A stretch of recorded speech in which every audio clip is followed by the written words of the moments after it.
రాబోయే కొత్త సంవత్సరం పేరు విశ్వావసునామ సంవత్సరం అండి. మంచి పేరు. విశ్వావసు అనేటటువంటి పేరు ఒక గంధర్వుడి పేరు. ఏకాదశ గంధర్వగణాల్లో ఒక గంధర్వుడి పేరు. వేదంలో కూడా కనిపిస్తుందండి.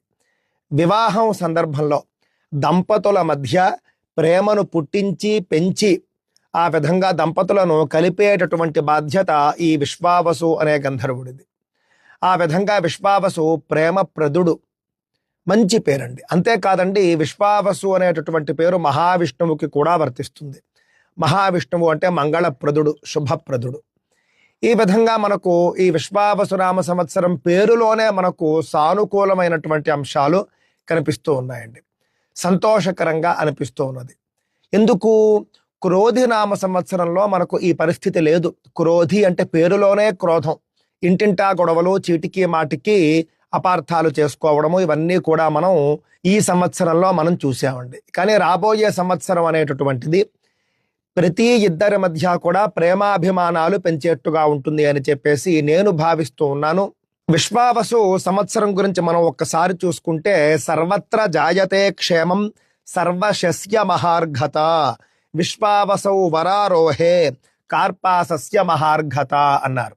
సర్వత్ర జాయతే క్షేమం, అన్ని చోట్ల కూడా క్షేమం వర్ధిల్లుతుంది, అందరికీ క్షేమం కలుగుతుంది అని చెబుతూ ఉన్నారండి. సర్వశస్య మహార్ఘత, పాడి పంటలు, అన్ని రకాల పంటలు కూడా బాగా పండుతాయి, మంచి దిగుబడి ధరలు వస్తాయి అని చెప్పేసి కూడా చెబుతూ ఉన్నారు. ఆ తర్వాత కార్పాసస్య మహార్ఘత అన్నారు. ముఖ్యంగా ప్రతి కాటన్ పంటలు ఏవైతే ఉంటాయో, కాటన్ మిల్లులు, కాటన్ వ్యాపారస్తులు, వాళ్లకు మంచి లాభాలు ఉంటాయి ఈ సంవత్సరం. సాధారణంగా మొత్తం మీద చూస్తే మాత్రం విశ్వావసునామ సంవత్సరం క్షేమకరము, శుభకరము అని అర్థమవుతూ ఉన్నది. అందువల్ల రాబోయే సంవత్సరంలో ఏదో అయిపోతుంది, ఏవో గ్రహాల కూటములు, ఏవో గ్రహణాలు, ఏదో రాశి వాళ్ళకి ఏదో అయిపోతుంది, ఈ భయాలు అనవసరం అండి. విశ్వావసు పేరులోనే మనకు శుభం కనిపిస్తూ ఉన్నది.